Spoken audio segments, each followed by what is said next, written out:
Dzień dobry. Słuchajcie, powiem Wam tak. e, Jakbym miała ustosunkować się dzisiaj na tym live'ie do wszystkich zwierząt, o które pytacie, które odeszły minutą ciszy, to cały nasz live dzisiaj byłby poświęcony milczeniu nad tymi ukochanymi Waszymi stworzeniami, nad tymi wszystkimi pieskami i kotkami. Głównie to właśnie o tych zwierzętach mowa. O te zwierzęta pytaliście mnie najbardziej, najczęściej i co mogę powiedzieć? Przykro mi, kiedy przeżywamy takie chwile. Sama znam takie chwile z własnego doświadczenia. Tak, po odejściu mojej ukochanej Suni szłam przez ulicę i wyłam na całe osiedle z glutami po pas i czułam, że to jest totalnie usprawiedliwione i wiem, o czym do mnie piszecie.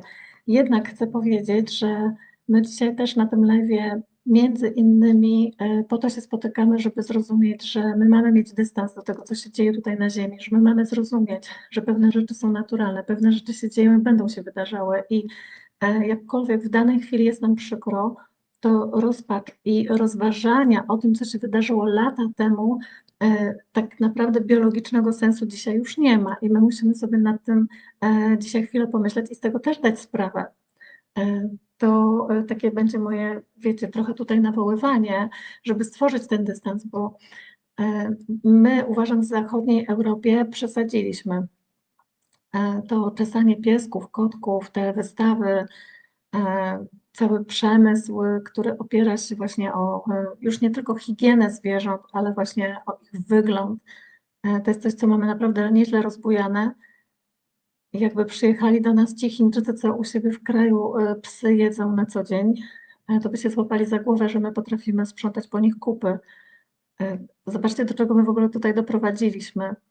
Ja bym chciała dzisiaj zaapelować o zdrowy rozsądek. Chciałabym dzisiaj zdystansować nas do pewnych rzeczy. Tak samo z czułością i miłością podejść do tego, co te zwierzęta potrzebują i też dlatego ten live. Znacie też mnie z tej strony, ale właśnie tak samo i w którymś momencie powiedzieć, naprawdę nie możemy przesadzać z interpretacją absolutnie każdej kociej kupy albo każdego grymasu zwierzęcia przy jedzeniu i tak dalej, bo po prostu zwariujemy. To, że my się właśnie tym interesujemy w ten sposób, bardzo często jest jakimś takim, w cudzysłowie powiem, towarem zastępczym. Ludzie robią takie rzeczy, dlatego że w ten sposób kompensują sobie pewne swoje własne emocje, pewne swoje własne niedobory, rzeczy, z których sobie nie zdają sprawy i łatwiej im się skupić na tym, żeby pieskowi czy kotkowi dać jeszcze bułeczkę z mleczkiem, właśnie niż rozwiązać swój własny problem. No i potem piszecie właśnie, że tak, tutaj mamy kotka, który ma 7 kg nadwagi i tak dalej, i tak dalej. Nie twierdzę, że to ten przypadek. Wiecie, że ja mówię w tej chwili na dużym poziomie ogólności. Chodzi o to, żebyście złapali kontekst, chodzi o to, żebyście złapali to, co jest tutaj najważniejsze. Chcę powiedzieć, że mamy teraz 400 osób. To bardzo miło, że właśnie ta liczba cały czas rośnie. Cieszę się ogromnie, natomiast chcę Wam powiedzieć, że dostałam od mojego przyjaciela wyzwanie na 1500 osób. Ciekawa jestem, czy mi się uda pobić, mówiąc pół żartem, pół serio. Pomyślałam sobie, jak zrobię live o kotkach, to może mi się uda ten rekord tutaj osiągnąć, bo wiecie, jak się tutaj mówi o świętej geometrii, o aktach psychomagicznych, o meridianach i o różnych takich bardzo skomplikowanych rzeczach, no to nie będzie tyle osób, co jak wtedy, kiedy porozmawiamy sobie o pieskach i kotkach, to jest jasne, więc spróbowałam się tutaj wziąć na taki sposób i zobaczymy, może mi pomożecie. Chciałabym dać tutaj dzisiaj dużo cennej wiedzy, takiej, która Wam się przyda na co dzień w obcowaniu z Waszymi zwierzakami, a może właśnie jak nam się uda zahaczyć jeszcze dzisiaj o jakąś symbolikę zwierząt, to wtedy dopowiem jeszcze też kilka słów. Śmiejecie się ze mnie i wiem, że się ze mnie śmiejecie, bo już robicie to publicznie. Jak mówię, że zaplanowałam godzinę i że te live'y trwają godzinkę, a Wy, że dobra, w godzinkę to Magda się dopiero rozgrzewa. No trochę tak jest, ale dzisiaj patrzę na zegarek, że zaczęłam troszkę później, więc wiem, że mam troszkę więcej niż do godziny 20. Postaram się zmieścić, postaram się streścić. Znacie mnie też z tego, że jestem konkretna i tak. Słuchajcie, co jest ważne? Ten live nie jest o symbolice zwierząt. Ten live jest o żywych zwierzętach, o ich problemach, o ich chorobach, o tym, jakie relacje tworzymy ze zwierzętami. jak pomagać zwierzętom domowym. To jest właśnie dzisiaj o tym. Symbolikę zwierząt musimy sobie odłożyć na inny raz. Jeśli mi się uda, to troszkę może gdzieś coś wrzucę w tym temacie, natomiast tak naprawdę to są zupełnie osobne historie, bo to są zupełnie osobne szkolenia. Mam nadzieję, że to rozumiecie. I teraz pierwsza rzecz, jaka jest ważna, taka wprowadzająca do tego, o czym będzie dzisiaj.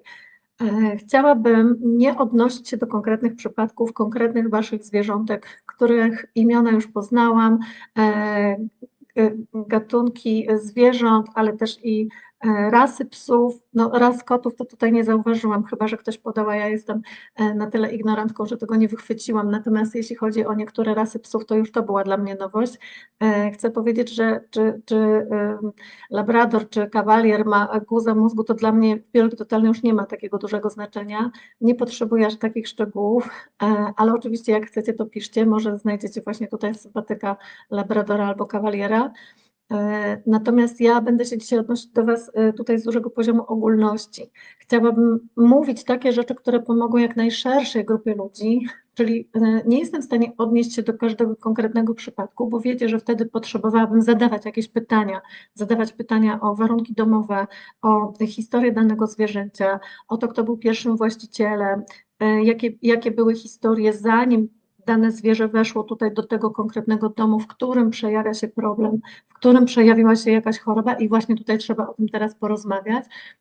Więc ja chciałabym dzisiaj dawać takie tipy, które Wam pomogą, żebyście poszli sobie tym tropem dalej sami, ale właśnie wtedy mam nadzieję, że szerszej grupie ludzi pomogę niż tylko kilku osobom, no i temu ten live miałby dzisiaj służyć. W związku z tym chciałabym się odnieść przede wszystkim do chorób zwierząt, ale opowiem też o wypadkach, opowiem też o tym, jak się zwierzęta gubią, opowiem też o umieraniu zwierząt, opowiem też o różnych takich specyficznych rzeczach właśnie, które przy tych zwierzętach Wam towarzyszą i opowiem o tym, jak my możemy tym zwierzętom pomagać. Czyli ten live byłby właśnie po to, żeby dać takie konkretne sposoby też na to, jak my możemy pracować z pomocą biologii totalnej ze zwierzętami, tak aby one mogły też doświadczać uzdrowienia, ponieważ mogą doświadczać uzdrowienia i warto, żebyśmy o tym wiedzieli. No a my wiemy, że pies też człowiek, kot też człowiek, że każde nasze domowe zwierzątko, tutaj widziałam, że są i żółwie, i króliki, i chomiki, mało ptaków, tak szczerze mówiąc, więc nie wiem, czy tam właściciele ptaków po prostu nie potrzebują dopytywać o różne rzeczy. W każdym razie to by też dotyczyło wszystkich innych zwierząt, nie tylko ssaków, o czym będziemy tutaj rozmawiać, choć oczywiście one w swoich gromadach będą miały jakieś tam swoje specyfikacje, jeśli chodzi o chorowanie, ale no zobaczymy, czy będzie to konieczne, żeby w to wchodzić. Tak czy inaczej, jeśli chodzi o choroby zwierząt, to my potrzebujemy wiedzieć dwie rzeczy i to jest zasadniczo, czyli od tego w ogóle dzisiaj zaczniemy, a mianowicie, że po pierwsze, zwierzęta, które z nami mieszkają, mają swoje własne problemy, przeżywają swoje własne konflikty emocjonalne, konflikty, które płyną z poziomu mózgu, a są dyktowane sygnałami z mózgu automatycznego dokładnie tak samo jak ludzie. Czyli podlegają przez wszystkie te procesy, tak jak my, ludzie, przecież też przynależymy do świata zwierząt, i bardzo często jest tak, że ciało pokazuje właśnie to skonfliktowanie zwierzęcia, a my możemy to odczytywać. Zwierzęta radziłyby sobie z tym skonfliktowaniem inaczej, gdyby nie to, że są w naszym środowisku, często miejskim, często domowym, udomowione, w związku z tym ich sposoby na radzenie sobie z tymi konfliktami będą inne niż gdyby były dzikie, niż tak jak to robią zwierzęta w swoich naturalnych środowiskach życia. Zwierzęta nieudomowione, ale przecież wiecie, że zwierzęta nieudomowione również przeżywają swoje konflikty, również zapadają na różne choroby i również wychodzą z tych chorób i sobie po prostu szukają różnych rozwiązań na te choroby. Czy to właśnie jedząc określone zioła, czy na przykład stojąc pod wodospadem i mocząc sobie zranione kończyny, czy to polegując, czy grzejąc się gdzieś tam przy ogniu i tak dalej, i tak dalej. One mają swoje sposoby na to, żeby sobie pomagać i one dobrze wiedzą, co im pomoże, a co nie. Oczywiście wiadomo, że do pewnego stopnia, w momencie, kiedy jest już jakiś konflikt, powiedzmy wprost, rana, która zagraża życiu, to mogą sobie po prostu nie pomóc i wtedy śmierć jest dla nich najlepszym rozwiązaniem tego konfliktu. Z poziomu takiego ludzkiego Nie wiem, czy tak mogę powiedzieć 3D, ale bym powiedziała po prostu z jakiegoś ograniczonego poziomu umysłowego człowiek się buntuje, kiedy słyszy, że śmierć jest rozwiązaniem konfliktu i sobie myśli, no to nie o takie rozwiązanie nam chodzi.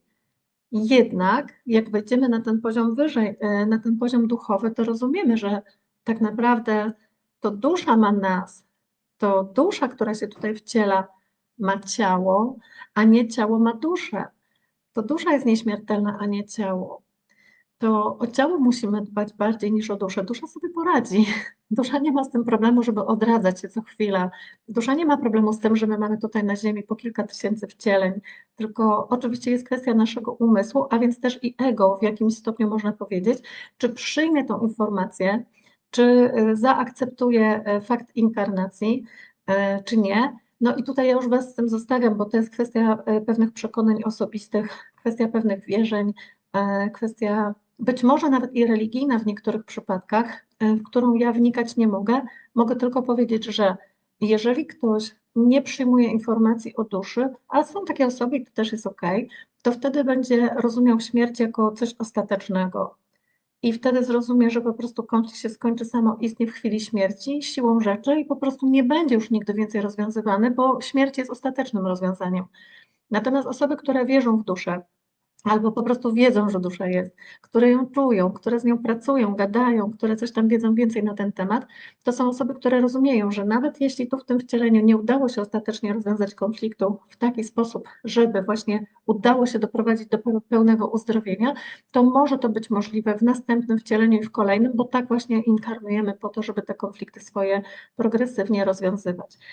I zwierzęta mają podobnie i one tak samo inkarnują i ci ze świata wschodu, którzy medytują, którzy wchodzą w stany oświecenia, potrafią tu przecież pięknie odczytywać i dają nam, ludziom zachodu, właśnie takie informacje. My się od nich możemy uczyć. Możemy się też uczyć tych technik, które nam pozwalają na kontakt z duszą i na rozmawianie ze zwierzętami i rozumienie tego, przez co one przychodzą. Więc stąd mamy właśnie te wszystkie informacje i do tego się odnosimy. A ja wracam teraz do biologii totalnej, która się w to próbuje wpisać, czyli właśnie w jakimś swoim kawałku zagnieżdża się teraz w tą filozofię, którą tutaj tak szeroko przedstawiłam. I mówię o tym, że zwierzęta przeżywają też jeszcze drugi rodzaj konfliktów, czyli właśnie po pierwsze mają te swoje, właśnie one mogą być inkarnacyjne, one mogą pochodzić z karmy z poprzednich wcieleń, one mogą być w zapisie, które zwierzę przynosi tutaj na świat, stąd widzimy właśnie, że w jednym miocie mamy 5 kotków, ale każdy zachowuje się inaczej. To nie jest tylko kwestia osobowości czy charakteru, tak jakbyśmy to powiedzieli w przypadku też ludzi, tylko to jest właśnie też zapis, który niesie konkretne zwierzę, bo ono też przychodzi tutaj przerobić jakąś historię na ziemi, ale przerabiają te zwierzęta udomowione jeszcze historię swoich właścicieli. I myślę, że to jest właśnie ta najcenniejsza informacja, że to jest to, po co przyszliście, żeby właśnie usłyszeć to potwierdzenie, że właśnie tak zwierzęta przejmują nasze ludzkie konflikty.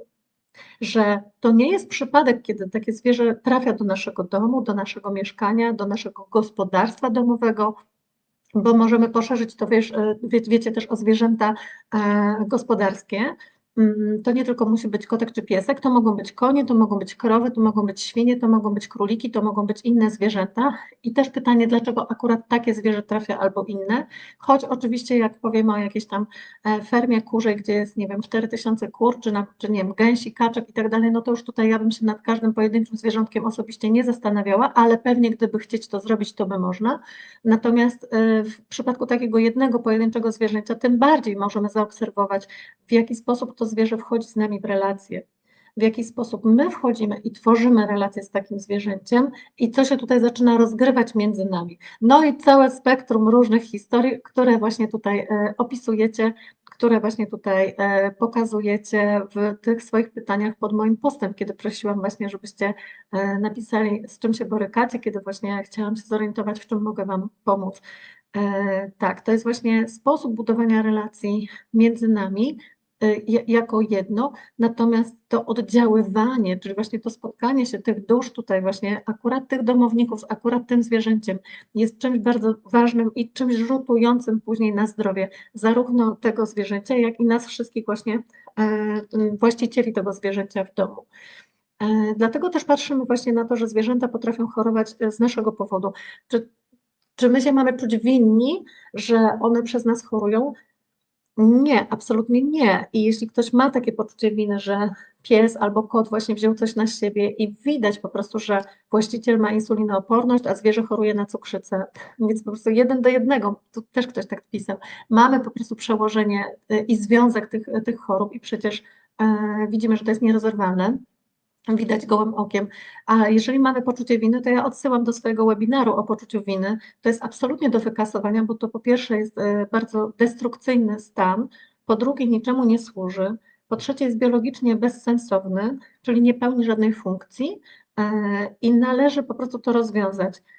To, że zwierzę zaczyna chorować i że przejmuje nasze konflikty i swoim ciałem, swoją fizjologią, swoim metabolizmem, właśnie swoim wyglądem też pokazuje nam pewne konflikty, to jest coś, co ma być dla nas. Ono jest w służbie dla nas. Ono jest po to, żebyśmy my mogli pójść po rozum do głowy i coś z tym zrobić, żebyśmy my mogli te konflikty rozwiązywać. To po to ono do nas tutaj przyszło. To po to jest udomowione. Zapewniam Was, że naprawdę nie po to, żeby nosić urodzinową czapeczkę na głowie albo być czesanym różowym grzebykiem i tam perfumowanym specjalnymi perfumami dla psów czy kotków. Nie, absolutnie nie o to chodziło i uważam, że tu coś poszło grubo nie tak. To jest właśnie po to, żebyśmy my zobaczyli też siebie, właśnie jeśli nie w drugim człowieku, jakim jest na przykład partner, dziecko, rodzic, rodzeństwo, to właśnie jeszcze też i w zwierzęciu. Zwierzęta przejmują na nas, na siebie nasze konflikty. I teraz, jak chcieć takiej zasady, to można powiedzieć, że najprędzej zwierzę weźmie na siebie coś od tego, kogo uznaje za swojego głównego właściciela. Czyli jeśli teraz jest ktoś, kto mówi, no dobrze, ale my mamy w domu 3 czy tam 5 domowników, no to po kim to zwierzę ściąga? Najpierw w pierwszej kolejności po głównym właścicielu. I teraz pytanie, jak to sprawdzić? No, wy będziecie to wiedzieli po prostu, kogo słucha najbardziej, kogo zdanie jest najważniejsze, też kto karmi, bo to ma też bardzo duże znaczenie. Z reguły są to dorośli, z reguły są to ci, którzy decydują w domu, czyli głowy rodziny, ale też niekoniecznie. Nie zawsze tak musi być, dlatego trudno mi jest tutaj ustanawiać jakieś reguły. Raczej bym była za tym, żebyście sami obserwowali i widzieli, jak to się układa w waszym domu, akurat w waszej relacji, bo czasem się zdarza tak, że psy mocno słuchają mężczyzn, ale jak pani przyniesie jakieś jedzonko, to on poleci do pani, wiadomo, to jest też atawistyczne, zwierzę ma prawo się tak zachować, ale na przykład konflikty będzie ściągać po panu domu, dlatego że uznaje go za dominującego samca alfa. I wtedy właśnie być może zaobserwujecie taką historię, nie po pani domu zwierzę będzie wtedy ściągało, ale może być też i odwrotnie, dlatego pewnie każda sytuacja wymaga takiego osobistego, odrębnego spojrzenia. Ja bym Was właśnie zachęcała do takiej przytomności umysłu, żeby się temu mocniej przyglądać.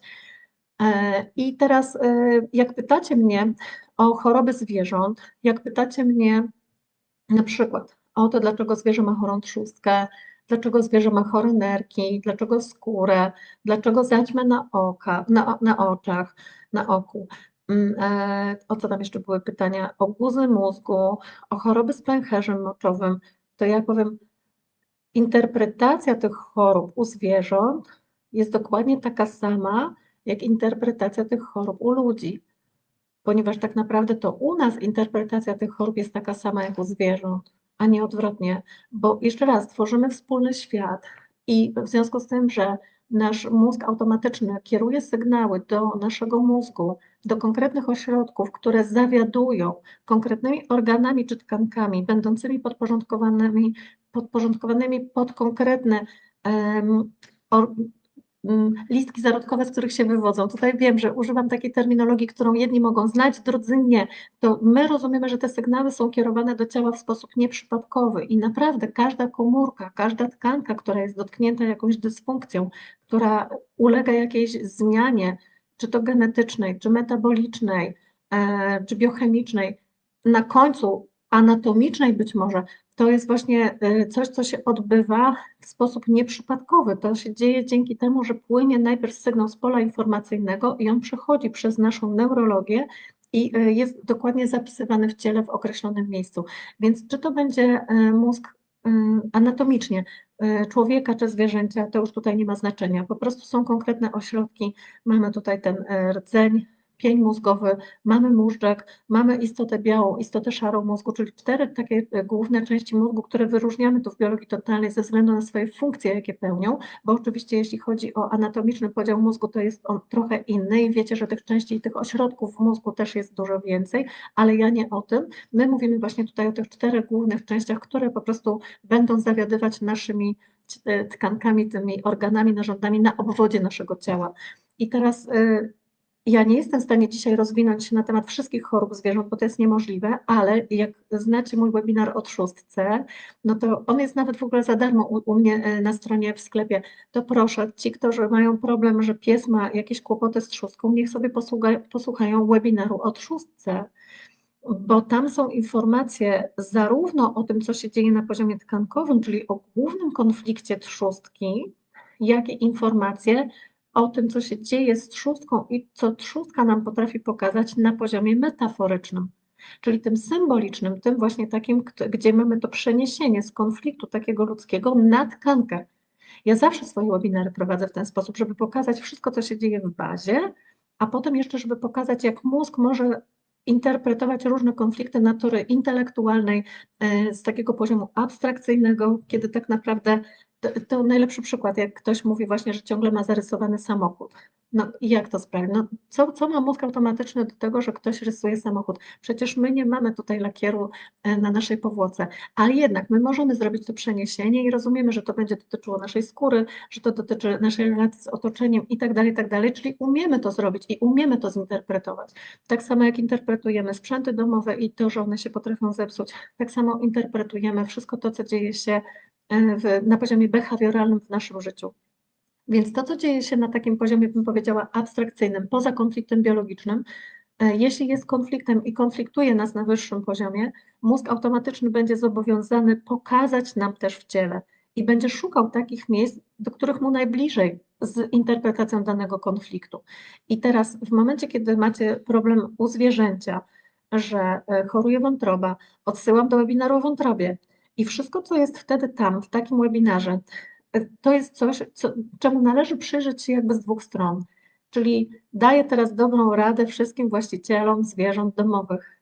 Kiedy szukacie informacji o tak zwanych biologicznych niezmiennikach i o interpretacji chorób zwierząt w życiu codziennym, to najpierw po pierwsze zadajcie sobie pytanie, czy to zwierzę przeżyło taki konflikt samodzielnie, jakby samemu na sobie. Najpierw zawsze sprawdzimy właśnie, czy to jest jego konflikt. Na przykład najprostsze, to będzie dotyczyło pęcherza moczowego, konflikt rewirowy. Zanim zadasz sobie pytanie, i to będzie drugi krok, naprawdę w dalszej kolejności, a może to mój konflikt, może ja mam jakiś problem terytorialny, zostaw. Na razie jeszcze nie wiesz, masz problem, czy nie masz, to najpierw się przyjrzyj temu, czy to zwierzę nie ma konfliktu terytorialnego. Bo pęcherz służy do zaznaczania naszego terytorium, więc wszystkie osoby, które mówią o tym, że kot nie chce sikać do kuwety, albo że obsikuje całe mieszkanie, że nie jest w stanie nauczyć się tego treningu czystości, jak to nazywamy. W ogóle wiecie, no jeszcze raz, dystans do tego wszystkiego. Co to jest w ogóle trening czystości u zwierząt? Anyway, dobra, rozumiem, że chcemy mieć czysto w domu, też bym chciała, gdybym miała koty.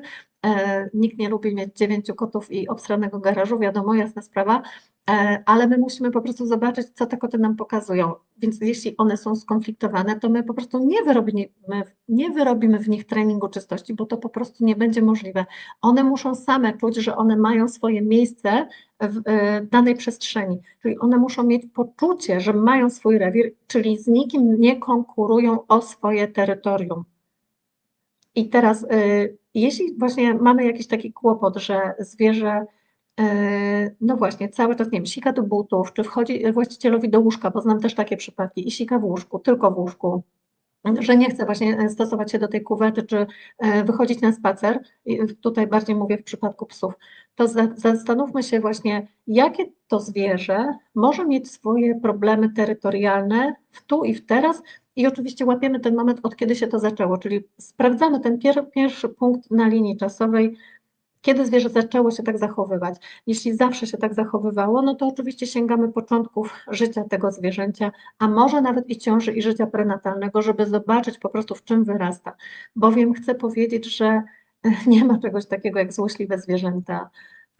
Nawet jak mówimy o obrażaniu się zwierząt, to tak dobrodusznie i oczywiście z uśmiechem, ale tak naprawdę wiemy, że przecież zwierzęta nie mają takich cech ludzkich i choć oczywiście mają emocje, mają uczucia i tego nie można wykluczyć, temu nie można zaprzeczyć i to jest potwierdzone naukowo i dużo artykułów możecie znaleźć w internecie na ten temat, to jednak mimo wszystko ja w pracy ze zwierzętami sięgałabym najpierw do tego, co jest w bazie, czyli w takim konflikcie typowo stricte biologicznym. Jeśli zwierzę ma niezaspokojone potrzeby, to ono najpierw w pierwszej kolejności będzie robiło wszystko, żeby te potrzeby zaspokoić. Czyli jak chcemy to zrozumieć, to sięgamy po wiedzę o tak zwanej piramidzie Maslowa. Mam nadzieję, że znane Wam pojęcie. Rysuję sobie właśnie teraz tutaj taką piramidę i jak rozumiecie, tak jak każda piramida, ona w bazie będzie miała dużo większą podstawę niż na czubku. Te potrzeby, które w piramidzie Maslowa, to jest taki psycholog dawno temu, nie wiem, chyba lata 60., który po prostu schierarchizował nasze potrzeby. On je tak jakby zaczął wartościować, mówiąc o tym, że są potrzeby wyższego rzędu, ale i niższego rzędu. I te niższego rzędu muszą być zaspokojone w pierwszej kolejności, zanim będą zaspokojone potrzeby wyższego rzędu, bo tak po prostu jest zbudowana ta piramida. Jeśli ją odwrócić, to wiadomo, że ona się przewróci i to po prostu nie pojedzie dalej. Co my mamy w bazie? W bazie mamy potrzeby fizjologiczne. Te są zawsze do zaspokojenia w pierwszej kolejności. Potem są do zaspokojenia potrzeby bezpieczeństwa. I to są dwie główne potrzeby, które są tak pierwotne, tak bym powiedziała prymitywne, po prostu bazowe w naszym życiu, że bez tego dalej nie pojedziemy, bo no, można prowadzić rozważania akademickie, ale jak komuś się chce siusiu, to chce się siusiu i koniec. I na jakimś etapie my możemy pieska prosić, żeby jeszcze wytrzymał, bo nie możemy pójść z nim na spacer, albo nie chce nam się teraz wyjść na spacer i on chwilę zrozumie i chwilę poczeka, zwłaszcza jak jest przyzwyczajony do wychodzenia na spacer, ale za jakiś czas po prostu sika się w przedpokoju i koniec. Po prostu to jest potrzeba do zaspokojenia. To my jako ludzie potrafimy, przepraszam, że tak dosłownie powiem, przenosić kupę przez cały dzień w majtkach, bo na przykład nie załatwiamy się przy ludziach albo w pracy, czy dzieci potrafią się nie załatwiać w przedszkolu, czy na przykład gdzieś na wyjeździe są osoby, które potrafią nie wypróżniać się na wyjazdach, gdzieś na różnych wycieczkach czy na wakacjach przez nawet tydzień czasu. To jest jakiś absurd naprawdę, ale przecież jest to konflikt i rozumiemy, że tak po prostu ciało potrafi zareagować na dany konflikt. Natomiast zwierzę nie będzie się aż tak konfliktować, zwierzę po prostu te potrzeby swoje zaspokoi. Na marginesie chcę powiedzieć, że za tydzień, w czwartek, zrobię webinar na temat wszystkich chorób jelita grubego i te wszystkie, przepraszam, że tak dosłownie gówniane sprawy będę wtedy omawiać, więc jeśli gdzieś właśnie obserwujecie u siebie teraz jakąś taką żywą reakcję i coś z Wami zarezonowało, bo właśnie w domu pojawia się temat kupy i dlaczego taka, dlaczego zielona, a rzadka, a coś, sorry za to, ale no właśnie te szczegóły wszystkie na webinarze za tydzień, to tak, to wtedy sobie o tym możemy porozmawiać i tutaj znowu, jeżeli macie jakiś taki temat przy okazji Waszych zwierząt, to być może właśnie webinar o jelicie grubym i o tych wszystkich takich właśnie sprawach związanych z kałem, z problemami z defekacją, z zaburzeniami pracy jelita grubego i tak dalej. Ja będę omawiała za tydzień, może właśnie tutaj przyjdzie dla Was też jakieś rozwiązanie. Tak czy inaczej, jedziemy dalej. Jeśli chodzi o ludzi, to w kolejności później, jeśli chodzi o te potrzeby, w piramidzie Maslowa na trzecim poziomie mamy potrzebę akceptacji i miłości, ale tak naprawdę to jest coś, co można innym językiem nazwać potrzebą przynależności do stada. My musimy się czuć bezpiecznie, czyli mamy potrzeby fizjologiczne bezpieczeństwa, ale i przynależeć do stada. Ta potrzeba bezpieczeństwa i przynależności, tej akceptacji społecznej jest dla nas również kluczowa dla przeżycia. Osoby, które były odrzucone ze swojego środowiska, te tak zwane czarne owce wykluczone z rodziny, dzieci, które są oddawane do adopcji często, a już nie mówię o tych eksperymentach biologicznych, które były prowadzone na dzieciach totalnie odrywanych od rodziny, one pokazują, że my naprawdę bardzo potrzebujemy czuć się przynależni, czuć się akceptowani, czuć się kochani. To jest bardzo naturalna nasza potrzeba i zwierzęta też tą potrzebę mają, co nam też bardzo często okazują. same potrafią kochać i same też przychodzą do nas kochać. Tylko oczywiście rozumiemy to może na różnych poziomach, no ale kto jest miłośnikiem zwierząt, ten o tym wie. I jak pójdziemy w tej piramidzie Maslowa do góry, to zobaczymy, że tam jest potrzeba szacunku. I to jest już coś takiego, co w tym świecie zwierząt nie będzie interpretowane tak samo jak u nas, a ja o szacunku zrobię kiedyś osobnego live'a. Tak właśnie dzisiaj mi przyszło do głowy, że już tutaj się nie da tego omówić w jednym live'ie, ale inny na ten temat byłby bardzo, bardzo pożądany, bo my potrafimy sobie szacunek źle interpretować na różne sposoby, bo mamy bardzo zaburzone poczucie szacunku w naszym społeczeństwie, bo nie płynie boski porządek, jak to mówi Bert Hellinger w swoich książkach, bo mamy zaburzone porządki miłości i z tego właśnie wynika też bardzo, bardzo dużo chorób. Zresztą jedną z nich są zaburzenia pracy wątroby.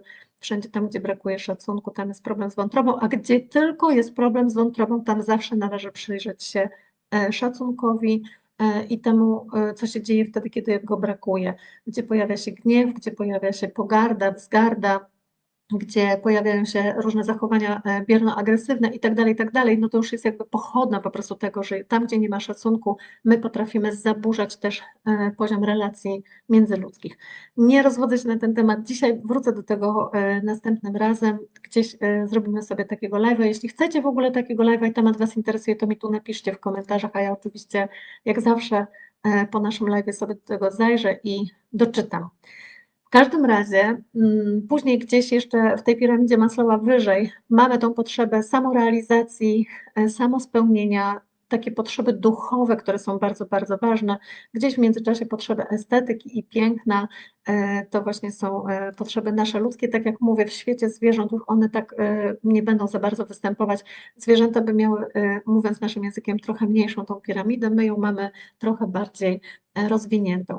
I teraz rozumiecie, że w momencie, kiedy przyglądamy się chorobom zwierząt, to naszą rolą głównie będzie patrzeć na potrzeby zwierząt. Przede wszystkim w pierwszej kolejności patrzeć, czy te potrzeby są zaspokojone, czyli potrzeba fizjologiczna, potrzeba bezpieczeństwa, potrzeba akceptacji przynależności do stada. Jeśli te potrzeby są niezaspokojone, no to wtedy zwierzę zaczyna chorować albo zaczyna po prostu to manifestować, zaczyna walczyć też o swoje. Konflikty terytorialne będą najlepszym tego przykładem, bo są takie najprostsze do zauważenia. Zwierzę najpierw będzie chciało ten konflikt rozwiązać, dopiero później w drugiej kolejności zacznie chorować, kiedy nie uda mu się znaleźć rozwiązania w rzeczywistości. Dopiero wtedy ciało to będzie manifestować. I teraz, jeżeli chodzi o choroby skóry, jeśli chodzi o choroby oczu i tak dalej, to to wszystko, co powiedziałam do tej pory, będzie dotyczyło również i innych tkanek. Niektóre webinary moje odpowiadają już na te tematy, o które pytacie. Właśnie jest webinar o skórze, jest webinar o włosach, jest webinar właśnie o wątrobie, o trzustce, a jeszcze na niektóre tematy nie ma moich webinarów. One będą, one się pojawią i wtedy ja dam odpowiedź i zawsze możecie wtedy problemy zwierząt traktować podobnie jak problemy ludzi.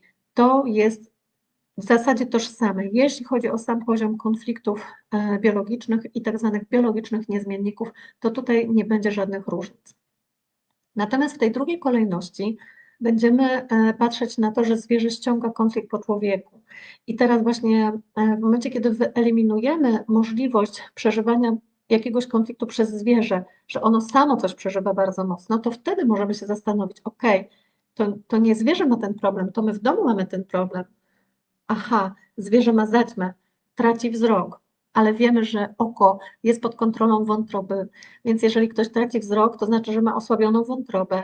No to już same informacje o wątrobie mogą pomóc takiemu właścicielowi zrozumieć, dlaczego zwierzę zaczyna chorować, dlaczego ma zaćmę, dlaczego ma osłabiony wzrok. To tak mamy myśleć, tak mamy łączyć tą wiedzę i to rozumieć. Oczywiście, no przy oku to tak ogólnie mówiąc, łatwe pytanie, jakiś trudny widok, którego nie akceptujemy, trudny widok, który był ujrzany albo który już nas zaskoczył, który po prostu był bardzo trudny na poziomie emocjonalnym. No z reguły śmierć bliskich, jakiś wypadek, jakaś krew, którą gdzieś oglądamy, to są zawsze najtrudniejsze widoki, takie w biologii, najtrudniej nam na to patrzeć, ale oczywiście różnego rodzaju rozłąki, właśnie śmierć, czy jakiś konflikt, rozłąki, oddania gdzieś, odejścia z innej rodziny, czy w przypadku zwierząt próbuję właśnie tak sobie pomyśleć, może właśnie jakaś rozłąka z rodzeństwem albo od matki odłączenie, choć zwierzęta dość dobrze to znoszą i my wiemy, że one dojrzewają do tego, żeby w którymś momencie odejść od stada i się po prostu oderwać, ale nie wiemy, w jaki sposób się to odbyło. Jeżeli nie wiemy, bo nie znamy na przykład historii zwierzęcia, w jakim wieku było zwierzę, kiedy zostało odłączone od matki, być może za wcześnie, to pamiętajmy, że mamy uwzględnić również to, że ono mogło przeżyć ten konflikt rozłąki, no i wtedy przejawi się to na skórze, no to już wiecie też z mojego webinaru na temat skóry. Podobnie jeśli chodzi o alergię, gdzie ten komponent rozłąki jest bardzo ważny i jeżeli jest jakieś zwierzę, które jest na coś uczulone, a też pisaliście mi, że na przykład zwierzę może być uczulone na jakąś karmę, to również sprawdźcie sobie w webinarze o alergiach wszystkie informacje, które mogłyby Wam w tym pomóc. W skrócie mówiąc, jeśli gdzieś mamy podany jakiś czynnik, który będzie zapamiętany przez mózg automatyczny w chwili jakiegoś silnego konfliktu, to mózg złoży sobie te dwie informacje i on po prostu będzie za każdym razem w obecności jednego czynnika przypominał o drugim i odwrotnie, w obecności drugiego przypominał o pierwszym, czyli tworzy się taka sklejka emocjonalno, bym powiedziała, informacyjna, w której wszelkie informacje jednego typu będą od razu rzutować na następny i odwrotnie. I tak to po prostu się gdzieś przenosi. To tak jak u nas, jeżeli gdzieś w przemocowym domu dziecko się wychowało, mieszkając u rodziców, którzy jednak mimo wszystko żywili i w jakiś tam sposób, można powiedzieć, kochali, to będzie miało sklejoną miłość z przemocą, nie potrafi okazywać miłości bez przemocy, nie potrafi żyć w przemocy, nie myśląc, że tam jest miłość, tylko będzie tą miłość tam przydawać. To pewnie też już wiecie z psychologii. Tak samo właśnie będzie się działo w innych przypadkach, tylko my tutaj w biologii totalnej rozważamy to bardziej na poziomie ciała i bardziej na poziomie konfliktów psychoemocjonalnych niż właśnie tylko i wyłącznie samych psychicznych. Więc tyle mogę powiedzieć, jeśli chodzi o te choroby zwierząt, bo teraz to byłby taki moment, gdzie można by wchodzić bardzo mocno już tylko i wyłącznie w konkretne tkanki i tak jak powiedziałam, to będzie wiedza, którą będziemy cały czas tutaj na tym kanale rozwijać. Ja będę cały czas rozwijała to na swojej stronie. Jeżeli chcecie, zostańcie tutaj, ja Was zachęcam, zapraszam i cały czas będziemy to pogłębiać. A teraz bym się chciała odnieść do wypadków, dlatego że też właśnie często pytacie, no dobrze, a co jeśli zwierzę właśnie uległo wypadkowi? I znowu, żaden wypadek to nie przypadek. Zawsze zadajemy sobie pytanie, dlaczego ten wypadek wydarzył się akurat w tym momencie. Dalej, dlaczego ten wypadek wydarzył się akurat w obecności takiej osoby, a nie innej. No i co to był za wypadek? Co się tam stało? Czy to zwierzę, o którym my tutaj rozmawiamy, to jest zwierzę, które zginęło w tym wypadku, czy zostało poszkodowane? To jest zupełnie inna sprawa. I właśnie jeżeli jest tak, że my widzimy, że zwierzę ucierpiało w jakiejś swojej części, że na przykład, nie wiem, ucierpiała jakaś kończyna, czy może zwierzę zostało pogryzione przez jakieś dzikie zwierzę w lesie. Tutaj ktoś pisał o dzikach, że jakiś pies był właśnie 2 razy zaatakowany przez dziki. Swoją drogą na marginesie, to tutaj tej osobie chcę powiedzieć właśnie, że oprócz tego, co mówiłam o dzikach i macie tutaj ten króciutki fragment z webinaru o pasożytach, to można sobie tutaj na Facebooku, tu na tej stronie, on jest zapamiętany, zarchiwizowany, to można sobie tą informację o tej samotności, o której dziki tam informują, odczytać, odsłuchać sobie jeszcze, ale druga rzecz jeszcze, której wtedy nie powiedziałam, a mogę dopowiedzieć dzisiaj i to jest cudne, że zawsze możemy się rozwijać, to jest jeszcze kwestia adopcji, bo dziki to są zwierzęta, które adoptują swoje młode w swoich stadach nawzajem. One nam przypominają właśnie o takim procesie, jaki my u ludzi również mamy, a mianowicie, że adoptujemy swoje dzieci sobie nawzajem, mówiąc o stadzie, jakim jesteśmy jako ludzkość. I teraz należałoby wtedy właśnie sprawdzić i tutaj bym była wdzięczna, gdyby ta osoba, która pytała o to pogryzienie labradora przez dziki, czy tam zaatakowanie, bo to chyba było jakieś tam pokłucie niż pogryzienie, przepraszam, to gdyby mogła napisać, czy była adopcja w waszej rodzinie, czy cokolwiek w ogóle wiecie na ten temat, a może po prostu to zwierzę było adoptowane ze schroniska i tak się to nazywa. I tu jest jakiś taki aspekt właśnie mocny. Może to jest tak, że to zwierzę przyszło do rodziny zamiast dziecka, bo bardzo często się dzieje tak, że stosujemy dogoterapię, w chwilach niepłodności. Często para wtedy właśnie bierze sobie do domu jakieś zwierzątko, żeby przelać na nie tą swoją miłość, która nie może jeszcze w tym momencie zrealizować się jako rodzicielska. I tutaj bym właśnie szukała takich okoliczności, a być może zwierzę mówi nam też o tym, co się wydarzyło gdzieś w przeszłości, w pokoleniu wyżej, czy nawet 2 albo 3 pokolenia wyżej. Tak też może być. Także być może ta historia, gdzie zwierzę poświęca się i ono wystawia się na cierpienie w służbie dla nas i dla naszej przytomności, ono nam pokazuje, że właśnie jest jakaś nieodkryta tajemnica w rodzie, że coś wydarzyło się wcześniej i my właśnie dziękując temu zwierzęciu, że czasem nawet oddało życie za nas, za taką sprawę, my możemy odkryć ten sekret, my możemy zmierzyć się z tym tabu rodzinnym, że my możemy dokopać się po prostu do pewnych historii, które były przed nami zakryte i które no, niosły jakąś potężną dawkę takiej negatywnej energii właśnie poprzez to, że były związane z jakimś cierpieniem nieujawnionym. A jak wiecie, wszystko co nieujawnione wróci do nas jako przeznaczenie. Też właśnie dlatego dzieją się te wypadki. I tu jakby tyle, jeśli chodzi o informacje natury ogólnej, natomiast oczywiście możecie zwrócić też uwagę na pewną cykliczność, a mianowicie, jeśli gdzieś już ktoś kiedyś doświadczył tego, że stracił zwierzę w wypadku, ale nie odżałował śmierci tamtego zwierzęcia, a był to kochany pupil, nie wiem, jakiś kotek czy piesek, to może się zdarzyć taka sytuacja, że mózg automatyczny w jakimś cyklu tej osoby przyciągnie podobne drugie zdarzenie w późniejszym wieku po to, żeby powiedzieć: hej, tamtych emocji nie odżałowałeś, ale teraz jesteś już doroślejszy, bardziej dojrzały, a może bardziej właśnie świadomy i teraz możesz tą historię już pożegnać świadomie, te emocje uwolnić świadomie, bo to tak naprawdę te stare emocje przyciągnęły tą dzisiejszą sytuację. I to są właśnie historie tych wszystkich osób, które do mnie piszą o tym, że im się ciągle coś takiego samego dzieje. Więc czy to będzie właśnie ciągle jakieś doświadczenie wypadków swoich ukochanych zwierząt, czy na przykład to jest inna jeszcze historia, odwrotna bym powiedziała, gdzie ludzie potrafią znajdować zwierzęta. Miałam takiego kiedyś znajomego, który na swoim podwórku miał 19 psów i wszystkie psy były potrącone przez jakieś inne samochody. On je zawsze znajdował na drodze, sprowadzał do siebie do domu, reanimował, ratował, karmił, leczył i no, później w którymś momencie kupował 50 kilo karmy tygodniowo po to, żeby to wyżywić. I w którymś momencie przyszedł do mnie i powiedział: już nie mogę, ja nie jestem w stanie, po prostu ja wydaję już takie pieniądze na tą karmę, na leczenie tych psów, na to wszystko, że w zasadzie to mi już pensji na to wszystko za chwilę nie starcza, a po prostu gdzie nie jadę, to zawsze się na te psy natykam. No i co, nie wezmę? No wiadomo, że wezmę. I tak, popracowaliśmy sobie chwilę nad tym, ale to była właśnie ta historia, która tutaj ma podwójne dno. Za chwilę to rozwinę. Pierwsze to jest właśnie to, o czym mówię. Jeśli nie zrozumiesz swojej pierwszej historii, to potem mózg automatyczny albo Pan Bóg, to już nazwij sobie to jak chcesz, przyciągnie do ciebie kolejną i kolejną sytuację, żebyś się wreszcie ocknął. No, tamtemu to było potrzebne 19 razy, żeby powtórzyć, ale może wy zorientujecie się chwilę wcześniej.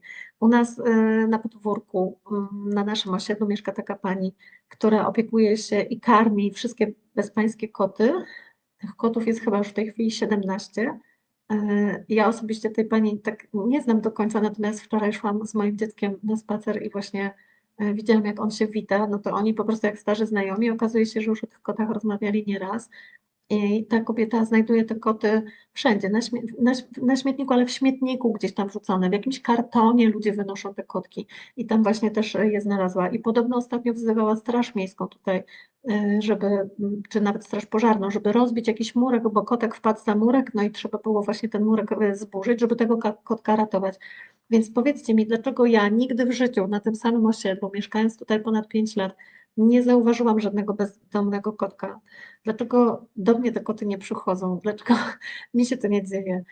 Rozumiecie, że to jest mózg automatyczny tej kobiety, kiedy ona przyciąga do siebie te sytuacje, kiedy ona będąc w swoim jakimś wewnętrznym, nazwiemy to konflikcie, po prostu przejawia to w swojej pracy z tymi kotami, odrabiając jakby ten swój konflikt w sposób fizyczny, no bo nie w sposób świadomy. Gdyby odrobiła ten konflikt w sposób świadomy, to nie musiałaby wykonywać tej pracy fizycznie, tak samo jak właśnie tamten gość nie musiałby ratować 19 psów. Ale ci, co są nieświadomi, zawsze będą przez swoją pracę tutaj przetwarzać te swoje konflikty, bądź przez choroby ciała. Taka jest zasada i biologia totalna to opisuje. Więc tu jedna historia, o której powiedziałam, ale jest jeszcze to drugie dno. To jest fajny moment, żeby o nim powiedzieć, a mianowicie zarówno kot, jak i pies ma swoją symbolikę. Więc to też nie jest przypadek. Dlaczego ta pani nie ma i psów, i kotów? Dlaczego ten pan, o którym rozmawiamy, nie znajdował potrąconych innych zwierząt, a tylko psy? I odpowiedź jest taka. Pies jest bardzo mocno powiązany w symbolice, mam na myśli, z Bogiem. Jak napiszecie po angielsku pies, dog, a odwrócicie później to słowo i przeczytacie je od końca, God, to zobaczycie, skąd właśnie to powiązanie. Tak, pies będzie łączył nas z naszą duchowością, będzie pokazywał naszą relację z Bogiem, ze Stwórcą, ale też i być może z Ojcem na jakimś dalszym poziomie, naprawdę na dalszym. Tu na razie mówimy właśnie głównie o tej duchowości i wtedy, kiedy mamy różnego rodzaju doświadczenia z psami, czyli to nie chodzi o to, że mamy pieska i piesek nam choruje, tylko na przykład pies nas ugryzł, albo psy nam ciągle uciekają, ciągle je gubimy, albo właśnie znajdujemy psy w wypadkach lub jakaś inna taka ekstremalna, spektakularna historia związana z psem, to zawsze zadaj sobie pytanie, a jaki ja mam teraz konflikt z Bogiem? Co tu się zadziało, że mam właśnie jakąś taką relację, która być może jest w jakiś sposób osłabiona albo wręcz zaburzona, a może właśnie ktoś się obraził na Boga, bo zmarł ktoś bliski, albo bo nie może wyjść z choroby, przestał w Niego wierzyć, może zmienił wyznanie, może przestał być religijny, odrzucił całą religię, bo mu to nie pasuje, ale jeszcze nie znalazł nic innego dla siebie, bo bardzo łatwo jest z czegoś zrezygnować, tylko co włożysz w zamian? Bo my jesteśmy istotami duchowymi, my szukamy tego Boga i tej relacji z Bogiem, ze Stwórcą, jakkolwiek to nazywacie.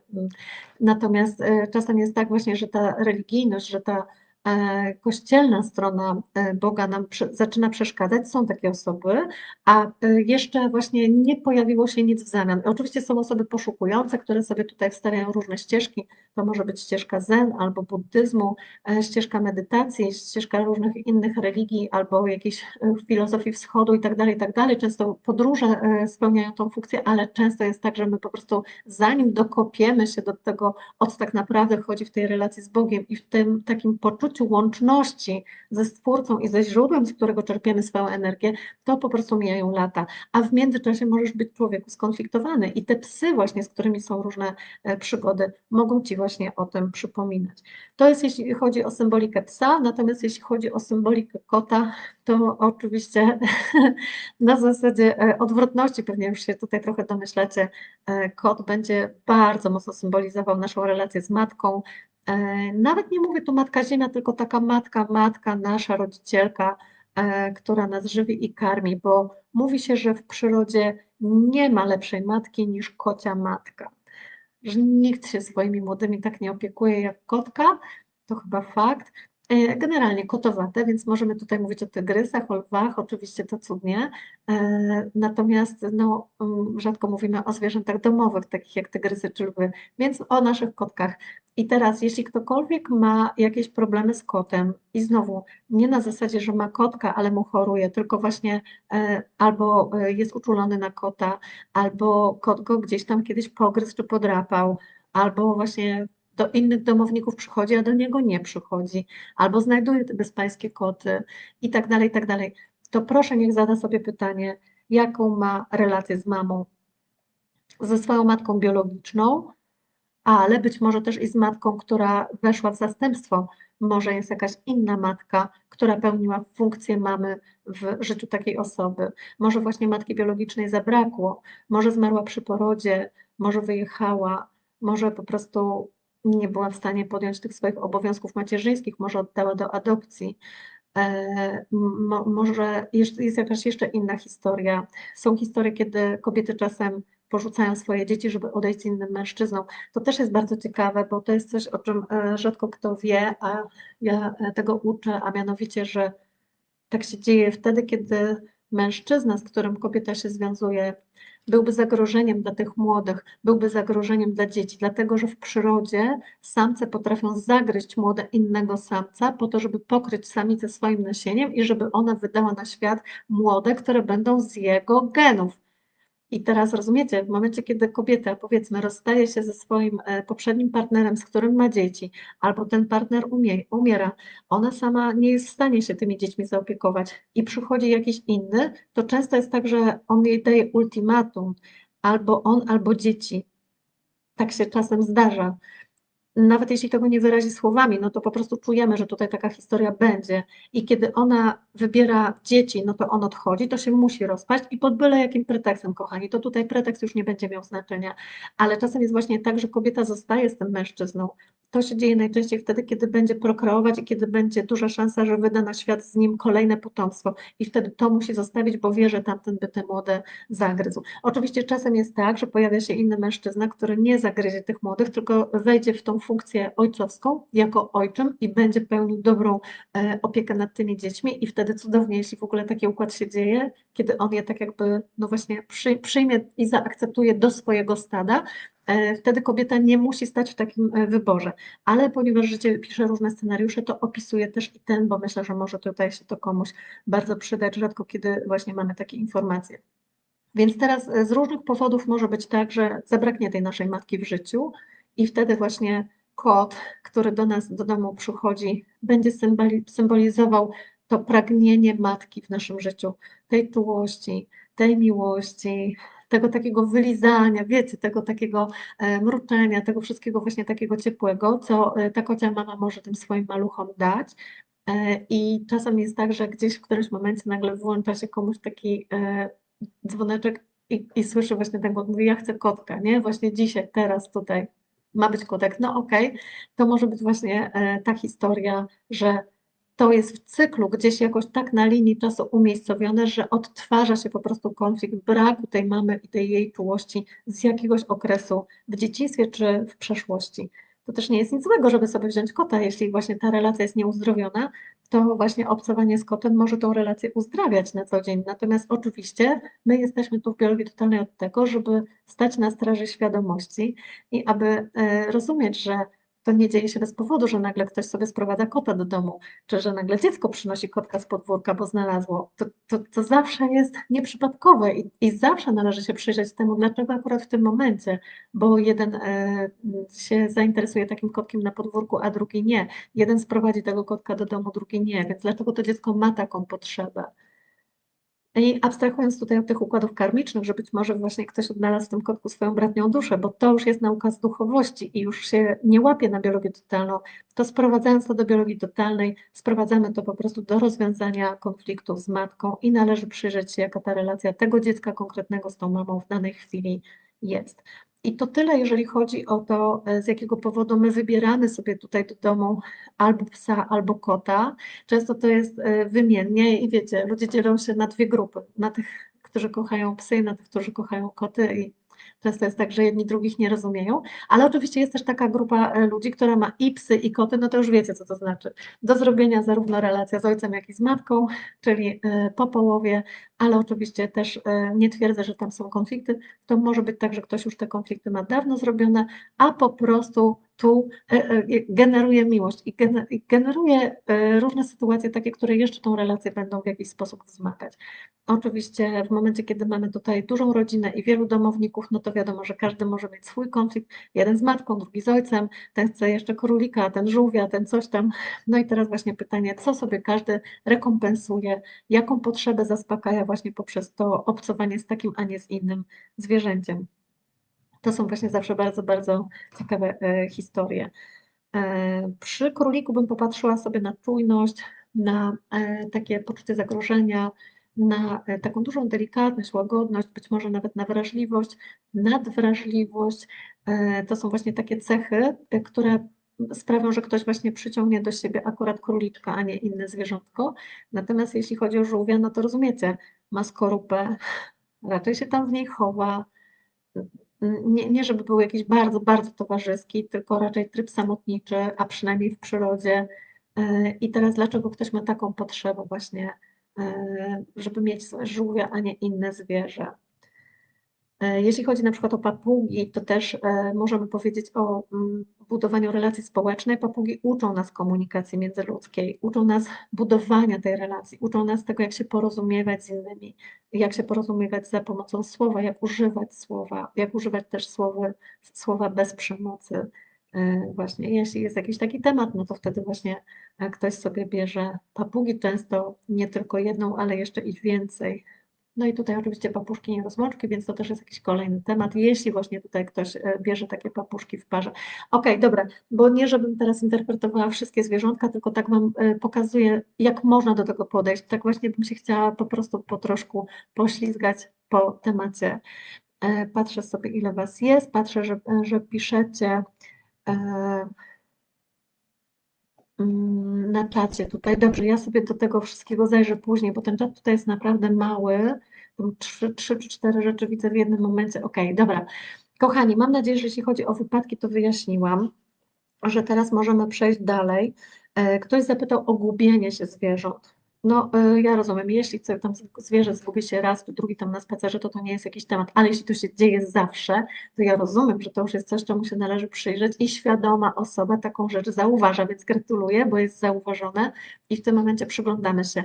Więc słuchajcie, pytanie jest wtedy takie, po pierwsze, z jakiego powodu ktoś się decyduje, żeby to zwierzę w domu mieć? Bo jeśli to zwierzę samo odchodzi, czyli właśnie gubi się i właśnie, no tu pewnie są różne wersje, albo się znajduje, albo się nie znajduje i mamy następne, które znowu się gubi. Różne wersje. Pytanie, jaka była motywacja do tego, żeby to zwierzę sprowadzić do domu? Jeśli to jest na przykład tak, że para jest niepłodna, nie ma dzieci i bierzemy sobie zwierzątko właśnie w zamian za to, że jeszcze nie ma dzieci, no to rozumiecie, może być tak, że jeśli nie ma pola, nie ma przestrzeni na to, żeby pojawiło się dziecko tutaj w tej parze, w tym małżeństwie, o czym mówię bardzo dużo na swoim webinarze o niepłodności, czyli gdyby była tutaj jakaś właśnie taka osoba, która ma ten temat, to też odsyłam tam, bo tam jest bardzo dużo, chyba za 3,5 godziny informacji na ten temat, dlaczego tak się może dziać. Tak czy inaczej, jeśli w polu po prostu nie ma przestrzeni na dziecko, no to zwierzę, które wchodzi tutaj w tę funkcję dziecka i ma być towarem zastępczym, ono się musi zgubić, dlatego że tutaj nie ma na to przyciągania. To jest jedno wyjaśnienie i temu się zawsze przyglądajcie. Druga kwestia jest taka, że zwierzęciem domowym trzeba się opiekować.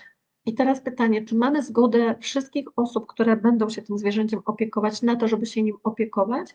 Czy to jest na przykład tak, że ktoś chciał mieć zwierzę i bardzo mu zależało, ale druga strona, na przykład partner czy partnerka, nie chcą tego zwierzęcia, nie chcieli, no i w jakiś sposób przystali na to, że dobra, okej, będziemy mieli kolejnego domownika, ale tak naprawdę to wcale nie chcemy się nim zajmować. I wtedy może tak być po prostu, że to zwierzę się gubi, dlatego że nie ma po prostu tam tej energii na opiekowanie się zwierzęciem. No to ono odchodzi z takiego miejsca, po prostu ono stamtąd odchodzi. Kolejna interpretacja jest taka i też sensowna i mówię, w różnych domach pewnie różne interpretacje będą Wam pasowały akurat w tej konkretnej sytuacji, a mianowicie bierzemy pod uwagę wiek zwierzęcia, które się gubi. Jeśli gubią się stare zwierzęta, to wtedy należy zadać sobie pytanie o starość i obawy nasze przed starością.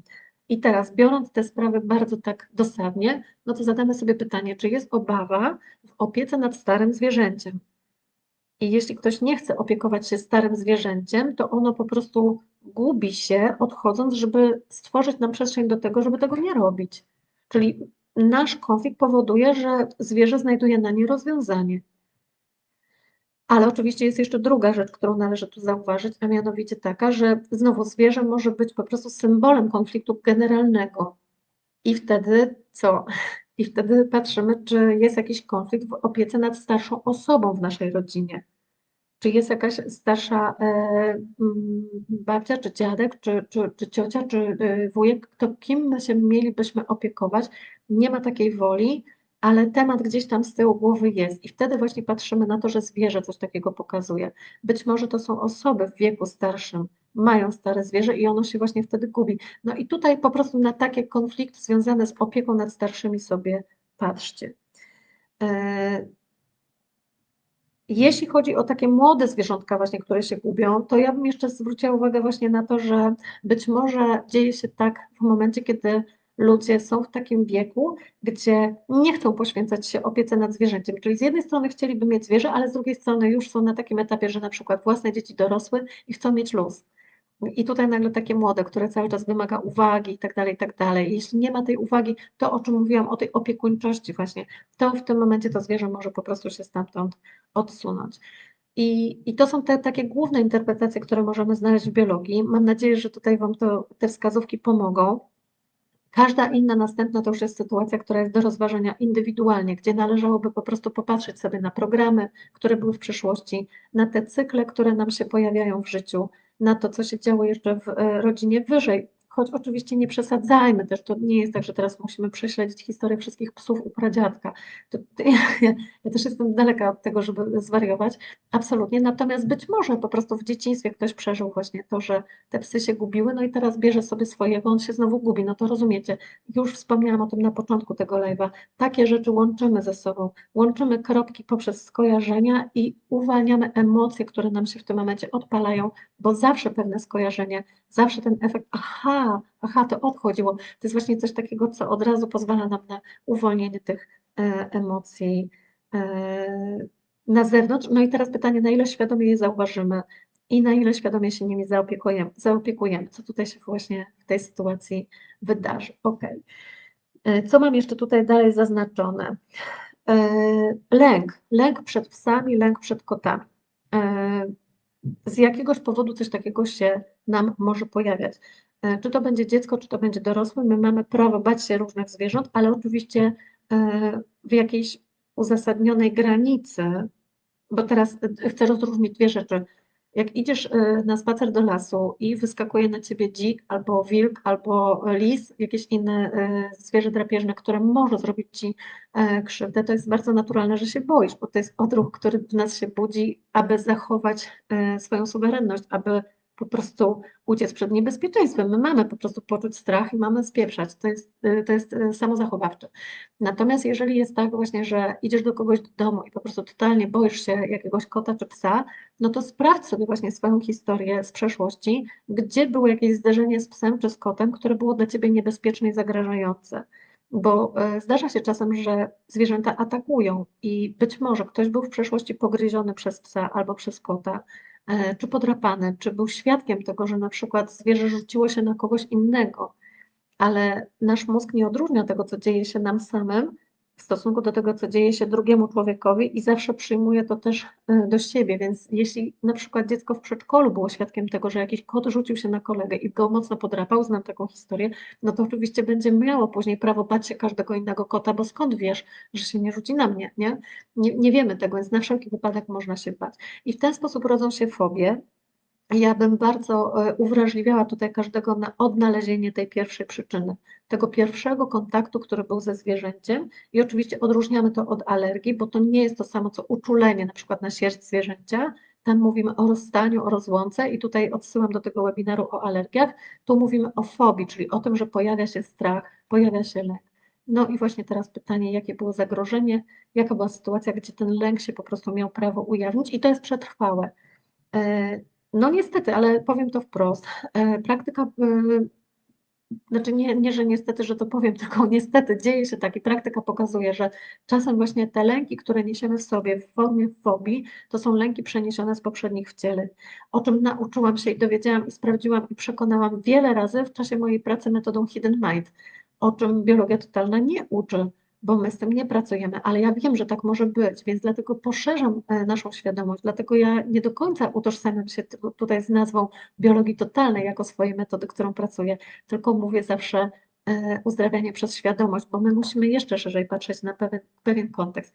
Dlatego jeżeli nie znajdziecie gdzieś w waszej przestrzeni żadnej historii, która usprawiedliwiałaby relacje ze zwierzęciem, czy fobię, czy właśnie jakieś powtarzalne zdarzenia, to proszę orientujcie się, na ile to może być właśnie konflikt przeniesiony gdzieś z poziomu duszy, jednej czy drugiej, jak to się ze sobą ma do siebie nawzajem. No i oczywiście tutaj być może będzie potrzebna pomoc osoby trzeciej, która w takich zagadnieniach się dobrze porusza. Tak jak mówię, metoda Hidden Mind, czyli ukryty umysł, metoda Toma Gryfina jest świetną metodą do tego i są konsultanci, terapeuci, którzy tą metodą pracują na rynku, także jakbyście chcieli, to proszę, możecie sobie z tego skorzystać. Dalej. Mm, Tutaj mam jeszcze to hasło właśnie, że zwierzęta mogą być złośliwe, że się obrażają, ale wspomniałam już troszkę na ten temat. My możemy odczytywać takie zachowania zwierząt jako takie właśnie wysyłane do nas bezpośrednio, ale to jest nadinterpretacja. Zwierzę nigdy nie będzie robiło czegoś takiego, jeśli nie będzie podstaw biologicznych.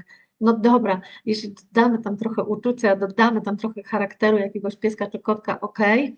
Ja też czytuję takie rzeczy z pola i zwierzęta różnią się między sobą i to wiemy, to jest ewidentne.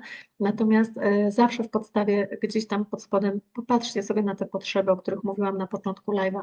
My po prostu musimy zrozumieć, że takie zwierzę, jeżeli coś manifestuje, no to dlatego, że ma jakiś brak, ma jakiś niedosyt, bo czy to będzie złośliwe, czy to będzie obrażenie się, jakiś foch, jakieś takie właśnie, czy właśnie na przykład odsuwanie się zwierzęta gdzieś w kąt, jakiś ogromny smutek i tak dalej, to tam właśnie mamy te emocje pierwotne, o których uczę tak bardzo dużo, czy na webinarze Koło Emocji, czy na pojedynczych webinarach, na których rozwijam właśnie konkretny temat.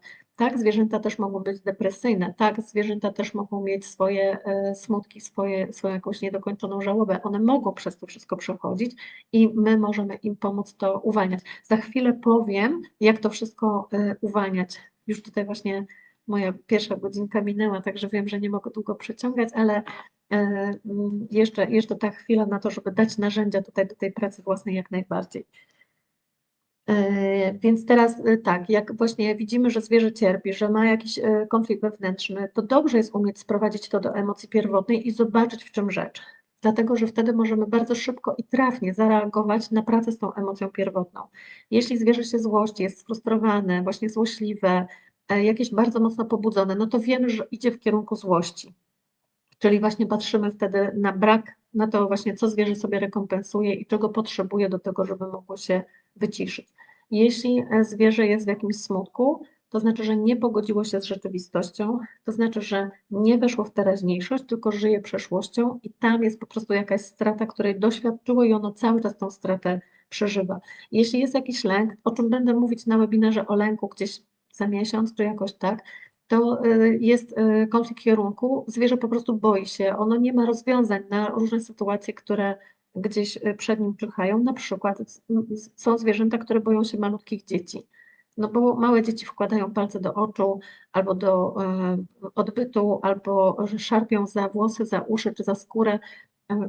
Różne rzeczy robią małe dzieci i to jest nieprzewidywalne. I takie zwierzę, które doświadczy czegoś takiego ze strony malucha, ono po prostu odsuwa się, ono się boi, bo ono nigdy nie wie, czego się spodziewać, no bo nikt nie wie, czego się spodziewać, więc to jest absolutnie naturalne i mówienie pieskowi, no nie bój się, jest absolutnie bez sensu, ono się boi sensownie. To jest bardzo duży sens, że ono się boi, ono po prostu nie podejdzie, bo wystarczy, że taki maluch wyjdzie z domu, powiedzmy goście poszli do siebie, a piesek się rozprostowuje i on jest szczęśliwy. To jest po prostu reagowanie na bodźce. To jest bycie adekwatnym do rzeczywistości, o czym ja tak często mówię. To jest właśnie to, że zwierzę nam pokazuje, jak ono się czuje w obecności drugiego i jakie relacje z nim buduje. Też właśnie, jeżeli zwierzęta się często boją, to należy sprawdzić, jaką mają przeszłość, czyli też jaką mają pamięć i wspomnienia z przeszłości. Jeżeli zwierzę było bite, jeżeli było cierpiało, jeżeli było głodzone, jeżeli doświadczało czegoś z ręki alkoholika albo mężczyzny, czy kobiety, będzie to po prostu sczytywać, będzie się bało mężczyzn albo kobiet, albo właśnie jeżeli ktoś będzie śmierdział alkoholem, ono to od razu wyczuje, ono to powiąże z klei i od razu będzie się bać i tak dalej, i tak dalej. Po prostu pewne ruchy, pewne gesty będzie kojarzyć. Może się bać przejeżdżającego roweru, może się bać przejeżdżającego samochodu, może obszczekiwać właśnie ze strachu. To jest wszystko wspomnienie, to jest wszystko pamięć tego, co przeżyło w przeszłości i my taką pamięć musimy kasować. Za chwilkę powiem jak, ale o metodzie Hidden Mind już powiedziałam, z pomocą ścieżek dźwiękowych możemy coś takiego usuwać. Tutaj jak mówię o ścieżkach dźwiękowych w Hidden Mind, to oczywiście mogę również wspomnieć o kamertonach, o pracy z innymi dźwiękami, czyli każda muzykoterapia, dźwiękoterapia dogłębnokomórkowa będzie bardzo dobrą metodą też do pracy ze zwierzętami, bo zwierzęta takie rzeczy przyjmują podprogowo. Ich umysł nie blokuje na przyjmowanie takich bodźców i pozwala na rozpuszczanie tych konfliktów w sposób bardzo bezpośredni. To my jako ludzie gorzej reagujemy na takie terapie, bo mamy umysł i ego, które się włączają i hamują nas właśnie w takim podprogowym przyjmowaniu tych bodźców, natomiast zwierzęta reagują wygląda to naprawdę bardzo dobrze. Teraz, o czym jeszcze myślałam? Miałam jeszcze jedną myśl, którą teraz zgubiłam, jak mi się zaraz przypomni, to Wam jeszcze powiem. W każdym razie pytanie, które mam tu jeszcze zanotowane, bo tak lecę po tych pytaniach i za chwilkę narzędzia do pracy ze zwierzętami. Jest takie, czy zwierzęta wyczuwają śmierć właścicieli?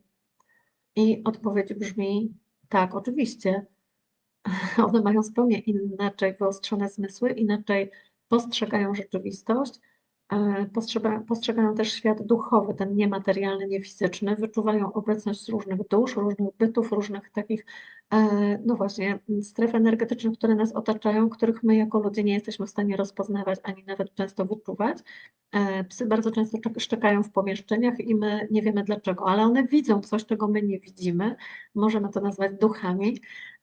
Podobnie jak koty i dla nich to jest ewidentne, więc dlaczego miałyby nie wyczuwać śmierci wtedy, kiedy śmierć polega na rozwarstwieniu się duszy z ciałem, na odejściu duszy od ciała. Jeśli zwierzę widzi osobno duszę, to dla niego to nie jest problem, żeby to odczytać, że właśnie ciało jest bez duszy, że dusza już odeszła, albo że się rozwarstwia i że odchodzi.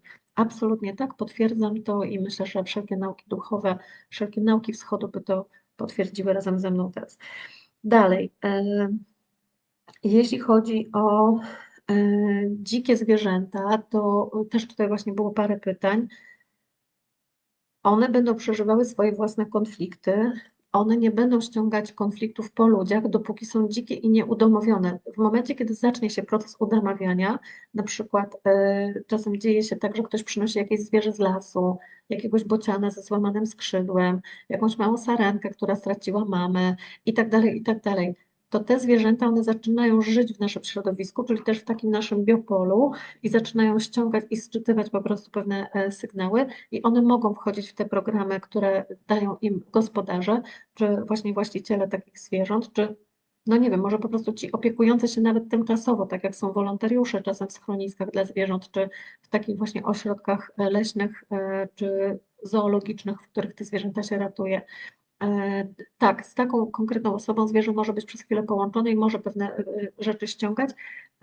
Nie jest to częste. One mają tak silne swoje własne pole, że ta relacja z właścicielem, z człowiekiem musiałaby trwać bardzo długo, żeby to się bardzo mocno połączyło. Ale oczywiście nie możemy wykluczyć, że takie zwierzę taką energię z człowieka sczyta i że w jakiś sposób tutaj to połączenie może nastąpić. Nie można tego wykluczyć, tak może się też dziać. Ok, i teraz słuchajcie, kilka słów jeszcze na temat tego, że my jako ludzie możemy chorować na różne choroby, które są związane ze zwierzętami, czyli nie mówimy teraz o tym, że właśnie zwierzę samo choruje, albo tym bardziej, że zwierzę choruje przez nas, bo ściąga konflikt po swoim właścicielu, tylko mówimy teraz o odwrotnej sytuacji, czyli przez to, że ja miałam pieska, kotka, królika, chomika, czy coś tam jeszcze innego, węża może, właśnie może przez to, co ja przeżyłam z tym zwierzęciem, czyli na przykład jego chorobę, jego śmierć, jego wypadek, jakaś inna dramatyczna historia, właśnie atak, pogryzienie i tak dalej, właśnie przez to, co ja przeżyłam, ja mogę się skonfliktować i wejść w swoje choroby. I my jako ludzie chorujemy właśnie przez to, że doświadczamy tej relacji ze światem zwierząt. I tutaj długo by też wymieniać, natomiast zobaczcie, już powiedziałam, po pierwsze wszelkie fobie, które są związane ze zwierzętami, to jest właśnie historia wspomnieniowa różnych sytuacji z konkretnym zwierzęciem. Czyli jak tutaj pytacie mnie o arachnofobię i pytacie właśnie o to uczulenie na pająki, no to na pewno z poziomu biologii totalnej pierwsze co zrobimy, to poszukamy uwrażliwienia na jakąś sytuację z pająkiem konkretnie, czyli po pierwsze, czy było ukąszenie przez pająka, czy były jakieś ataki pająków, czy był ktoś w rodzinie, kto mieszkał za granicą, bo u nas w Polsce nie mamy jakichś takich bardzo groźnych pająków, choć oczywiście są takie, które mogą być jadowite, ale jak popatrzymy sobie na to, co się dzieje w Afryce, czy w Azji, czy w jakichś innych dżunglach amazońskich, no to rozumiecie, to w ogóle nasze pająki to nic.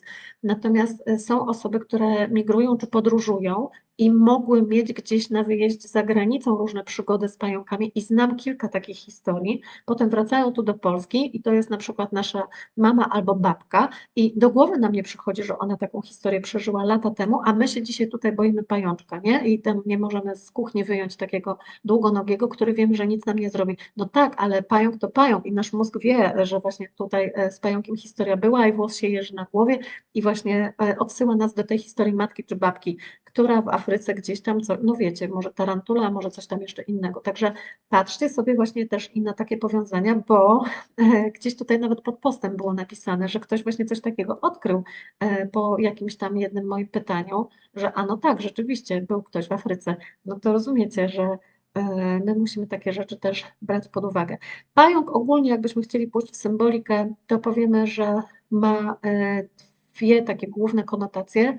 Pierwsze to jest to, kiedy czujemy się złapani w pułapkę, więc teraz jeśli ktoś się boi pająków albo właśnie ciągle mu się przydarzają pająki w życiu w różnych formach, a to znajduje pająki w swojej pościeli rano, jak się budzi, a to ciągle przychodzą mu te pająki do domu i co je wyrzuci, to znajdują się jakieś kolejne następne. Albo na przykład ma taki okres w życiu, że te pająki w jakiś taki liczny sposób się w tym domu znajdują, to właśnie wtedy warto sobie zadać pytanie, w jakim labiryncie się znajdujesz, w jakiej sieci pająka, w jaką pułapkę się czujesz złapany, kto jest wtedy tym katem na twoim terytorium, a ty się czujesz jego ofiarą, no bo wiecie, pająk zostawia sieci, a w środku wpadają muchy, czyli ofiary i tak dalej, czyli cała taka właśnie nasza relacja tego poczucia bycia złapanym w pułapkę, to jest absolutnie do sprawdzenia. Być może to będzie również do sprawdzenia w drugą stronę pod tytułem, to ty jesteś właśnie tym pająkiem w sieci, to ty na kogoś zastawiasz sidła, to ty właśnie teraz próbujesz kogoś złapać w pułapkę i ten pająk ci to po prostu pokazuje.